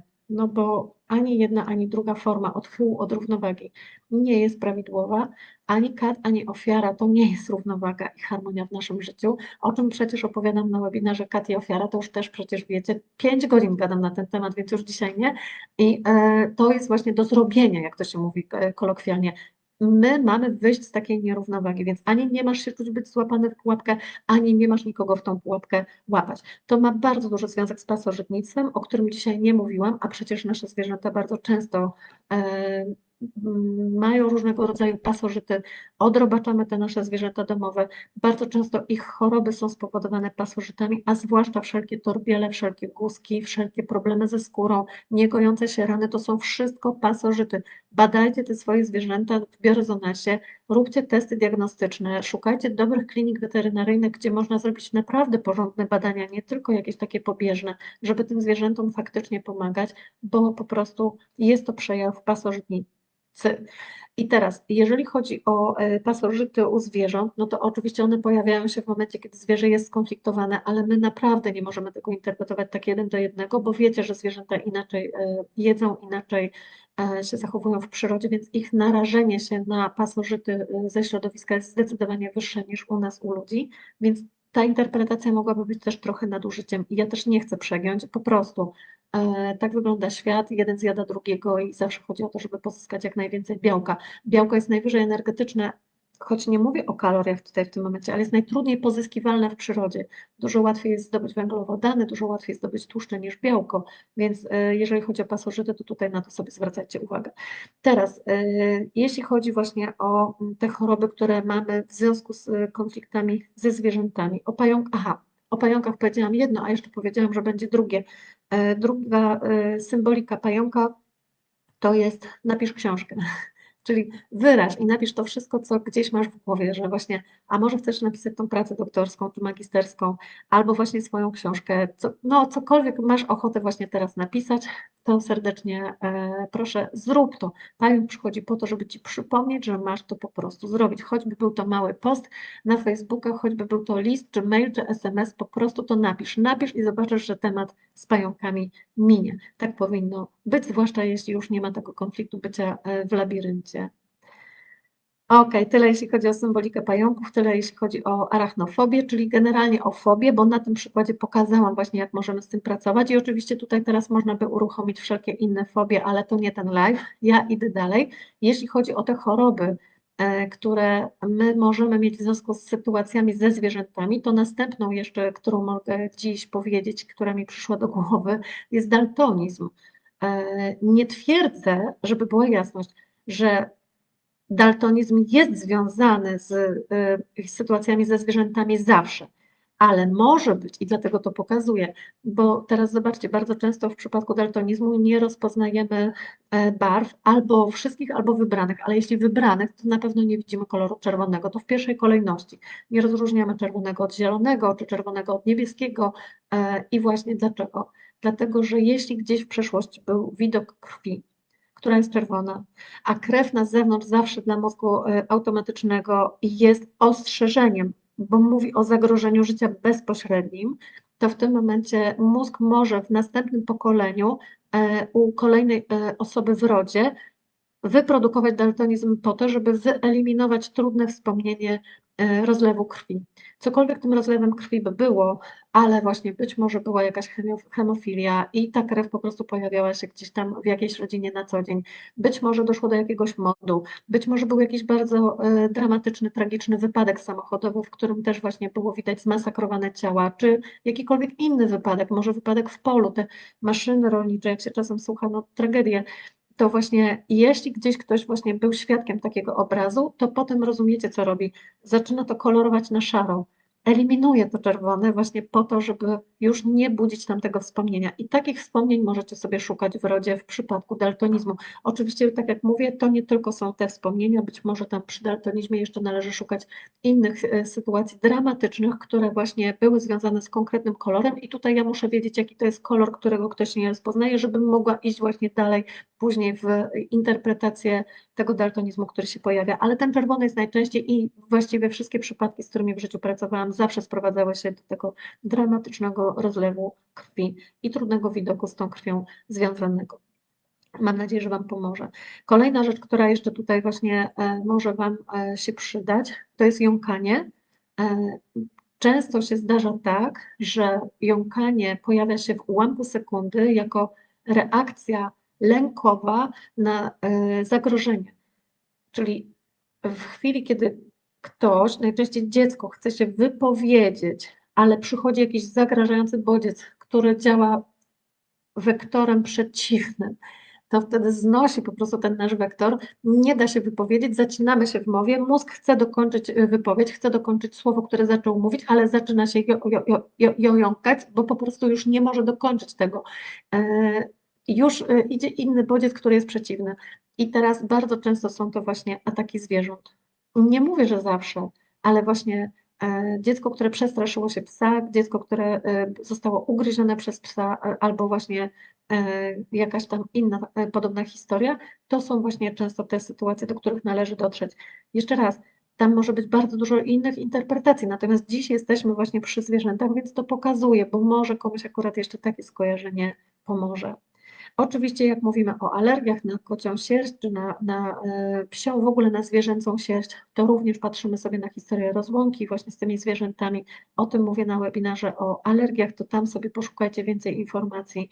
W każdym razie to są właśnie te choroby, które będą bezpośrednio związane z tym, że gdzieś coś kiedyś z tymi zwierzątkami przeżyliśmy i było to po prostu bardzo, bardzo trudne. To też bardzo naturalne, że my jesteśmy wrażliwymi istotami, że kochamy, że czujemy, że jesteśmy empatyczni.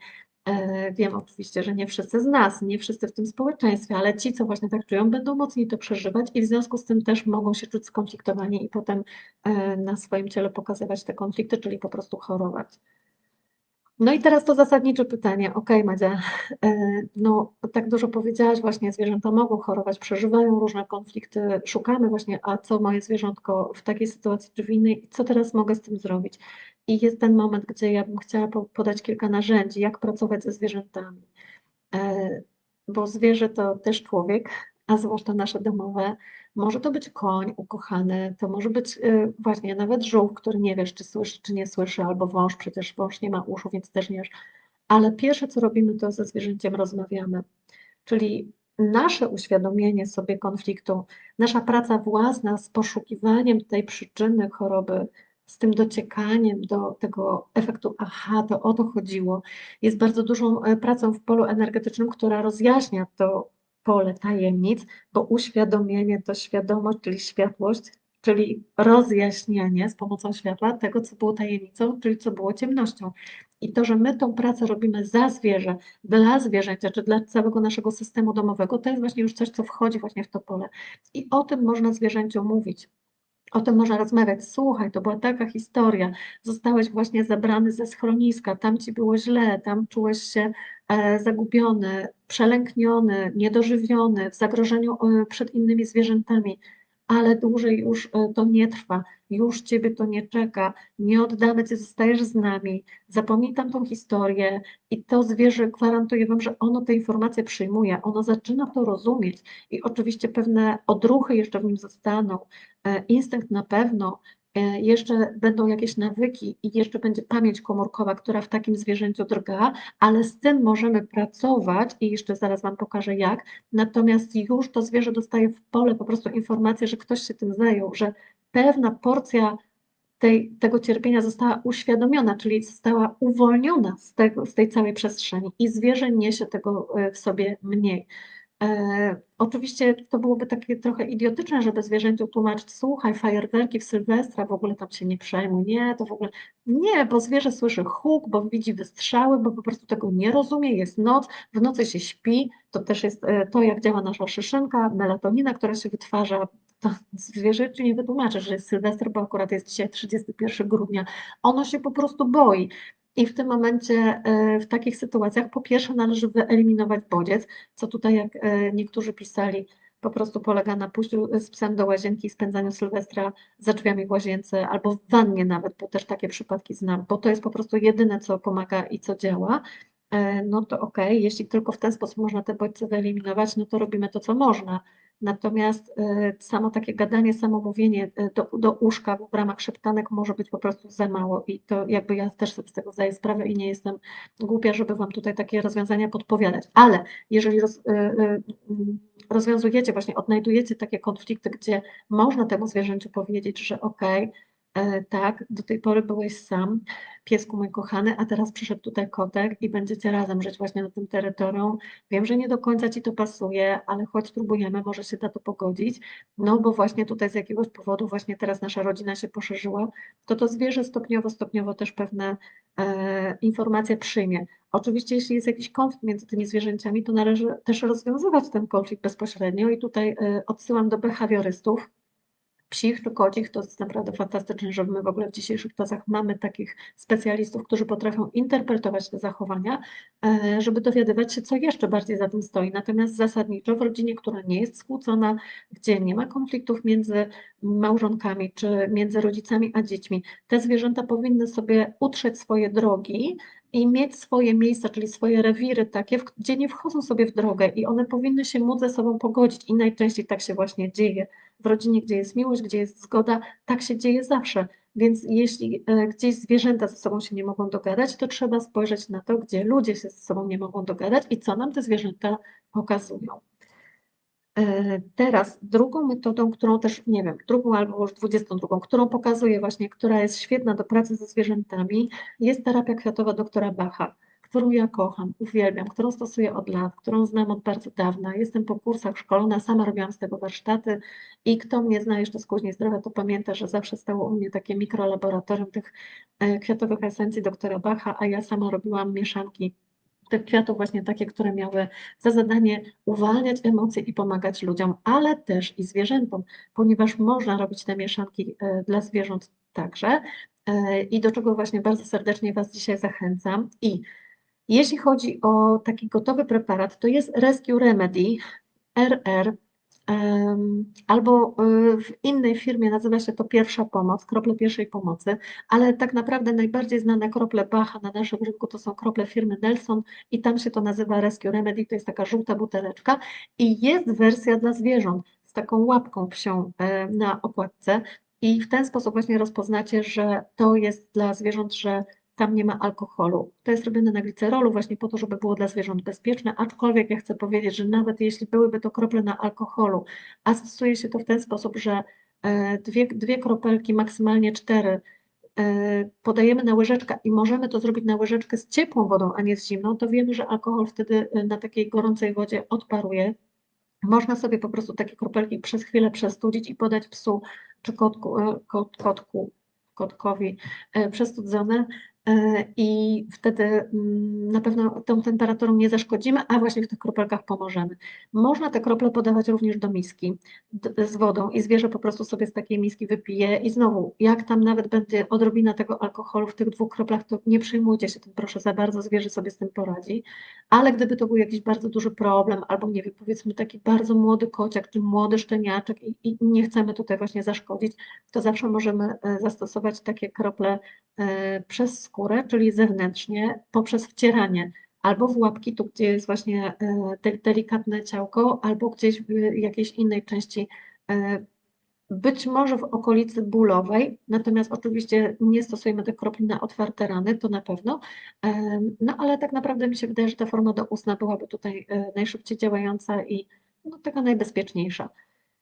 Te krople Rescue Remedy to jest mieszanka gotowa, w której w środku jest 6 esencji, takich na najtrudniejsze nasze stany emocjonalne, czyli tam będzie coś z gatunku złości, tam będzie z lęku, tam będzie ze smutku, jakieś takie właśnie stany związane z przerażeniem, z taką właśnie dużą niechęcią do życia. No już nie chcę mówić, że tam myśli samobójcze, bo to może u zwierząt niekoniecznie, choć no oczywiście w skrajnych przypadkach, jak patrzę sobie na przykład na goryle w zoo, które są w skrajnej depresji, to powiem Wam, podałabym to rescue i to nie jeden raz.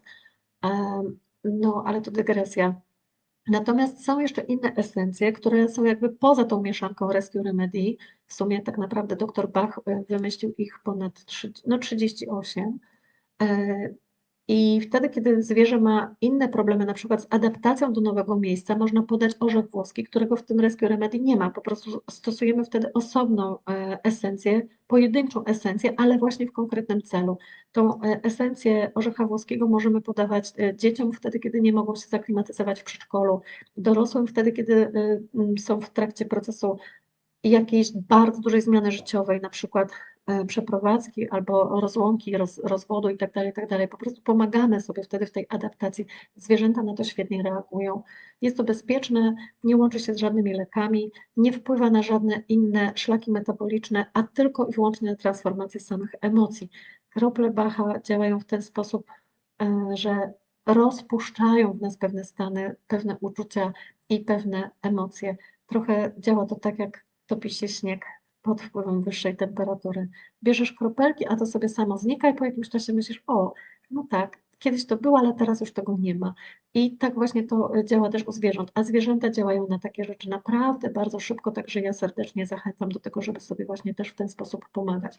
I tak jak powiedziałam, właśnie Hidden Mind, czy praca z kamertonami, różne prace też z kinezjologią związane, jeśli ktoś potrafi zastosować kinezjologię dla zwierząt, to są też te techniki, które pozwalają zwierzętom odpamiętać ich stresy, odpamiętać starą przeszłość i po prostu wyprowadzić z ciała tą pamięć emocjonalną i pamięć komórkową. Ja jestem bardzo za.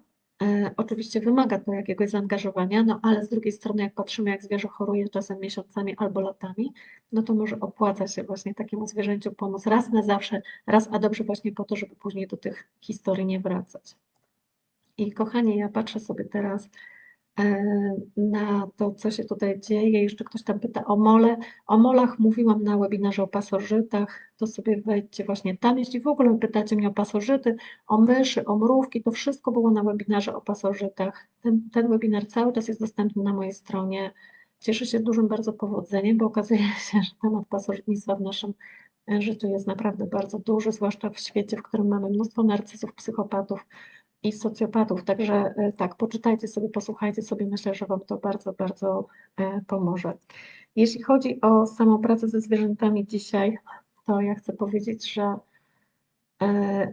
zrealizowałam swój plan, przegadałam tą jedną krótką godzinkę, znowu trochę macie prawo się ze mnie śmiać, już trudno, zniosę to po prostu, no tak to właśnie trochę ze mną jest, ale do symboliki zwierząt nie doszłam, bo znowu dużo było tego, co o chorobach zwierząt i o tym, co w naszym domostwie ze zwierzętami związane. No i to by oznaczało, że po prostu kiedyś spotkamy się osobno na webinarze o symbolice zwierząt, albo zrobimy osobny webinar, albo zrobimy live'a, zobaczymy, jak co życie przyniesie, jak to się wszystko gdzieś potoczy. Ja serdecznie Wam dziękuję dzisiaj za tą obecność. Piszcie o Waszych sukcesach, piszcie o tym, jak Wasze zwierzątka reagują na Wasze szeptanki, na rozmowy, na O właśnie, na może listy uwalniające, możecie też napisać list uwalniający w imieniu zwierzęcia, całej historii, która właśnie jest z tym związana. Ja jestem bardzo ciekawa, jak Wam ten live pomógł. Będę Was bardzo w tym wspierać, będę trzymać kciuki i prawdopodobnie spotkamy się tutaj na kolejnym live za jakieś 2 tygodnie. Za tydzień będzie webinar o chorobach jelita grubego, a kolejny webinar, który czeka w kolejce po jelicie grubym, to będzie depresja. Taka jest kolejność i będę to wszystko ogłaszać na swoich stronach, także będziecie poinformowani. Macie tutaj ode mnie krótki update, a wszystko będzie u mnie pojawiało się na bieżąco, dokładnie tak, jak to się wszystko rozgrywa. Jeśli pytacie o poprzednie webinary o smutku czy o poczuciu własnej wartości, to one się ukażą już lada dzień. Ja już bardzo długo nad tym pracuję i bardzo, bardzo bym chciała, żeby to już za sekundkę ujrzało światło dzienne. To już naprawdę czeka na Was prawie gotowe, także dajcie mi jeszcze proszę kilka ostatnich dni i za chwilkę będziemy się wszyscy cieszyć, że właśnie kolejny webinar skakuje tutaj na naszą stronę. I teraz, no nie ukrywam, pełna niepokoju, ale zamykam tego live'a z nadzieją, że uda mi się go zapisać. Kto był, to zyskał. Mam nadzieję, że macie notatki, że Wam się ta wiedza tutaj przyda, a ja teraz zobaczę w tej nowej odsłonie facebookowej, co oni tutaj powymyślali i tu będzie ten sam guziczek, który ja znałam do tej pory pod tytułem Zapisz na zawsze. Oby tak, jeśli nie, to po prostu było to tylko i wyłącznie dla nas, którzy się tutaj dzisiaj spotkaliśmy. Też ciekawe. Wszystkiego dobrego. Pozdrawiam Was. Wiecie, z miłością i światłem. I dla tych naszych wszystkich zwierzątek też. Miejcie się pięknie.